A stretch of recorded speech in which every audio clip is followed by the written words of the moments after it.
Selamat pagi, Sobat Pembelajar. Jumpa lagi dengan saya, Suhud Tumpal Sinaga. Kali ini kita akan membahas tentang penyesuaian keterkaitan atau correlative adjustment di dalam transfer pricing. Dalam video pembelajaran kali ini, kita akan membahas nanti tentang beberapa persyaratan untuk dapat dilakukan penyesuaian keterkaitan dan juga beberapa mekanisme yang dapat dilakukan untuk melakukan penyesuaian keterkaitan tersebut. Nah, yang mendasari dari pembahasan kita kali ini adalah Peraturan Menteri Keuangan Nomor 172 Tahun 2023. PMK ini sudah berlaku saat diundangkan pada tanggal 29 Desember 2023. Apa itu penyesuaian keterkaitan atau correlative adjustment? Nah, em, di dalam transfer pricing, misalkan suatu wajib pajak, katakanlah namanya PTA gitu ya. Misalkan PTA ini melakukan suatu transaksi afiliasi dengan afiliasinya tentu saja, misalkan PTB. Kemudian suatu saat ternyata PTA ini sebagai hasil audit dari kantor pajak, otoritas pajak gitu, hasil pemeriksaan dari kantor pajak, ternyata menemukan bahwa PTA ini dilakukan koreksi, koreksi atas transaksi transfer pricing-nya gitu ya. Nah, dengan demikian PTA ini tentu saja dilakukan koreksi positif ya. Nah, dengan demikian PTB sebagai lawan transaksi dari PTA itu sejatinya seharusnya mendapat koreksi yang sama besar dengan koreksi yang didapat oleh PTA, tetapi eh, berlawanan arah begitu ya. Jadi kalau PTA itu mendapat koreksi positif, katakanlah sebesar 100 dari penjualan atau dari HPP atau dari mana juga boleh ya, dari biaya gitu ya. Nah, sebaliknya nanti PTB itu sejatinya seharusnya mendapat koreksi yang sama besar, yaitu sebesar 100, tetapi tentu nilainya menjadi negatif. Jadi PTA mendapat koreksi positif, PTB seharusnya mendapat koreksi negatif yang sama besar dengan PTA, begitu ya. Nah, itu maksudnya kenapa harus demikian? Ya, tentu saja tujuannya supaya jangan terjadi double taxation, ya. Karena kalau PTA saja yang dilakukan koreksi positif, tetapi PTB tidak diberikan koreksi negatif, itu sama saja nanti terjadi double tax atau pemajakan berganda bagi PTA dan PTB sebagai satu kesatuan grup usaha, misalkan demikian, gitu ya. Nah, dengan demikian, PMK 172 ini memberi mekanisme sekarang untuk PTB, yaitu wajib pajak dalam negeri Indonesia, diperkenankan untuk melakukan penyesuaian keterkaitan atau correlative adjustment tadi, supaya tidak terdapat pajak berganda gitu ya.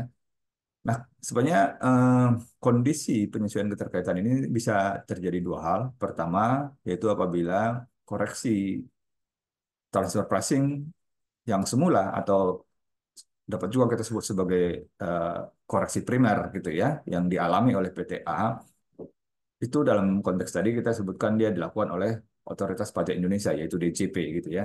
Tapi bisa juga, misalkan PTA ini adalah entitas subjek pajak luar negeri gitu ya, subjek pajak luar negeri dilakukan koreksi oleh otoritas pajak di luar negeri, ya jurisdiksi lain. Sementara lawan transaksinya adalah PTB yang merupakan wajib pajak dalam negeri Indonesia, maka PTB ini juga tetap dapat melakukan penyesuaian keterkaitan. Hanya saja mekanismenya nanti dalam hal koreksi primernya itu terdapat atau dilakukan terhadap subjek pajak luar negeri, maka suatu wajib pajak dalam negeri Indonesia dapat melakukan penyesuaian keterkaitan tersebut melalui mekanisme eh, mutual agreement procedure atau persetujuan perjanjian bersama gitu ya. Nah, mekanisme ini adalah satu bahasan topik sendiri. Kita tidak akan bahas itu dalam kesempatan kali ini. Nah, sekarang kita coba lihat eh, bagaimana kondisi atau persyaratan supaya suatu wajib pajak dalam negeri dapat melakukan penyesuaian keterkaitan, khususnya untuk koreksi primer yang dilakukan kepada wajib pajak dalam negeri Indonesia, gitu ya. Jadi lawan transaksinya adalah wajib pajak dalam negeri Indonesia juga. Nah, kita lihat syaratnya adalah bahwa pada saat koreksi primer dilakukan, atas koreksi primer itu misalkan dilakukan terhadap PTA, dilakukan koreksi primer atas transaksi transfer pricing-nya dengan menerbitkan misalkan SKP, gitu ya, surat ketetapan pajak.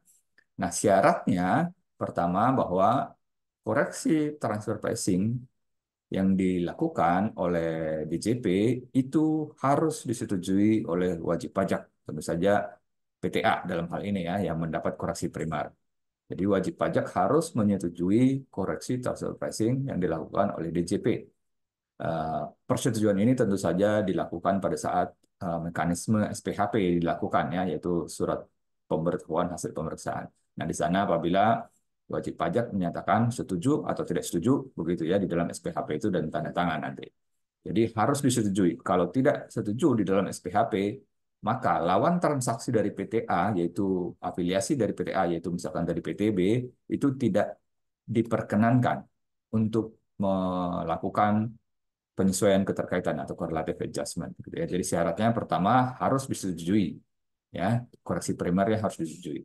Yang kedua juga selain disetujui juga bahwa atas koreksi primer tersebut yaitu koreksi transfer pricing domestik itu tidak dilakukan upaya hukum oleh PTA tentu saja ya. Tidak dilakukan upaya hukum oleh PTA. Nah, upaya hukum itu ya tentu saja dalam upaya hukum perpajakan adalah keberatan banding PK gitu ya, itu tidak ada. Nah, jadi SKP-nya tidak diajukan keberatan begitu ya. Jadi kalau wajib pajak mengajukan keberatan atas SKP khususnya yang berkaitan dengan materi koreksi transfer pricing ya, bukan berarti wajib pajak ini sama sekali tidak boleh mengajukan keberatan lagi ya. Kalau dia boleh, kalau dia mau mengajukan keberatan atas materi selain koreksi transfer pricing, itu tidak berpengaruh terhadap hak wajib pajak dalam negeri untuk melakukan penyesuaian keterkaitan ya. Jadi tidak berkaitan. Harus hanya berkaitan dengan koreksi transfer pricing-nya saja. Tidak boleh diajukan keberatan gitu ya. Nah, jadi kalau tidak diajukan keberatan maka lawan transaksinya yaitu PTB yang afiliasi dari PTA tadi itu dapat melakukan penyesuaian keterkaitan. Gitu ya. Nah, bagaimana kalau misalkan PTA wajib pajak dalam negeri ini tidak mengajukan upaya hukum berupa keberatan banding dan PK misalkan, tetapi dia mengajukan upaya administratif. Upaya administratif misalkan apa? Misalkan pembetulan pasal 16 atau pengurangan pasal 36 pembatalan ya, pengurangan pembatalan pasal 36 ayat 1 Undang-Undang KUP misalkan. Nah, di PMK 172 sebenarnya disebutkan hanya wajib pajak tidak mengajukan upaya hukum begitu ya. Nah, berarti selain upaya hukum boleh dong seperti upaya administratif, tetapi sepertinya eh, sepertinya kalau wajib pajak mengajukan upaya administratif seperti pembetulan maupun pengurangan pembatalan pasal 36, mestinya itu tetap harus menunggu dulu ya, menunggu proses administrasi itu selesai dulu. Baru nanti apakah afiliasi dari PTA, yaitu PTB, itu dapat melakukan penyesuaian keterkaitan atau tidak. Begitu ya. Nah, setelah persyaratan atau kondisi tadi dipenuhi, maka mekanisme yang dapat dilakukan oleh wajib pajak dalam negeri sebagai lawan transaksi yaitu afiliasi dari PTA, misalkan PTB, itu dapat mengajukan penyesuaian keterkaitan. Jadi penyesuaian keterkaitan ini dilakukan oleh wajib pajak ya, bukan oleh DJP. Jadi harus wajib pajak yang mengajukan gitu. Tidak otomatis nanti DJP melakukan penyesuaian keterkaitan atas semua koreksi transfer pricing yang dilakukan oleh DJP misalkan gitu. Enggak ya. Jadi yang benar adalah harus wajib pajak yang mengajukan sendiri ya, mengajukan sendiri dengan surat atau pemberitahuan tertulis. Jadi kalau wajib pajak tidak mengajukan, DJP tidak akan melakukan penyesuaian keterkaitan, gitu ya. Nah, mekanismenya tentu tadi dengan mengajukan surat atau pemberitahuan tertulis ke KPP tempat PTB terdaftar gitu. Mekanismenya pertama ada beberapa mekanisme ya. Yang pertama itu adalah wajib pajak dapat melakukan pembetulan SPT. Tentu SPT tahunan ya, SPT tahunan PPH yang sudah pernah dilaporkan oleh PTB. Kalau belum pernah lapor SPT ya tentu saja lapor saja yang baru gitu ya, nggak akan ada penyesuaian keterkaitan. Tetapi kalau sudah pernah melaporkan SPT, maka wajib pajak lawan transaksi dari wajib pajak dalam negeri yang sudah dilakukan koreksi primer tadi, itu dapat mengajukan atau melakukan pembetulan SPT ya, berarti mekanismenya pasal 8 Undang-Undang KUP gitu ya, sebagaimana diatur di pasal 8 Undang-Undang KUP. Pembetulan SPT sebagaimana seperti biasa gitu ya. Hanya saja tentu saja syarat-syarat untuk mengajukan pembetulan sebagaimana syarat-syarat untuk mengajukan pembetulan SPT sebagaimana diatur di pasal 8 Undang-Undang KUP harus diperhatikan ya, harus dipenuhi ya. Misalkan bahwa pembetulan SPT dapat dilakukan sepanjang belum dilakukan pemeriksaan seperti itu ya. Uh, Dalam hal pembetulan dilakukan menjadi rugi atau lebih bayar, maka penyampaian pembetulan SPT itu harus paling lama 2 tahun sebelum daluarsa penetapan. Nah, misalkan gitu ya, sebagaimana diatur pasal 8 itu semua harus diperhatikan. Oke, nah lalu bagaimana kalau wajib pajak uh, sudah menyampaikan SPT dan ternyata SPT-nya sudah diperiksa. Nah, gitu ya. Bagaimana kalau SPT sudah diperiksa? Tentu kalau sudah diperiksa kan tidak boleh lagi diajukan pembetulan SPT ya, sesuai dengan pasal 8 Undang-Undang KUP. Nah, kalau SPT sudah diperiksa, nah kita lihat sekarang apakah proses pemeriksaan sudah selesai atau belum, gitu ya. Maksudnya sudah selesai itu apakah sudah terbit SKP-nya atau belum, gitu ya. Nah, kalau SKP belum terbit, berarti masih sedang proses pemeriksaan, maka wajib pajak tetap dapat melakukan penyesuaian keterkaitan dengan cara nanti eh, eh, dengan cara nanti SKP-nya itu diterbitkan dengan mempertimbangkan koreksi primer. Nah, gitu ya. Jadi penyesuaian keterkaitan itu nanti embedded ya, tercantum di dalam SKP yang akan diterbitkan oleh DJP gitu ya. Jadi sekalian gitu. Nah, lalu bagaimana kalau SKP-nya sudah diterbitkan? Ya, SKP-nya sudah diterbitkan, tentu tidak bisa lagi di dipertimbangkan di dalam SKP yang akan diterbitkan ya, karena sudah terlanjur terbit, tidak bisa lagi dipertimbangkan penyesuaian keterkaitannya.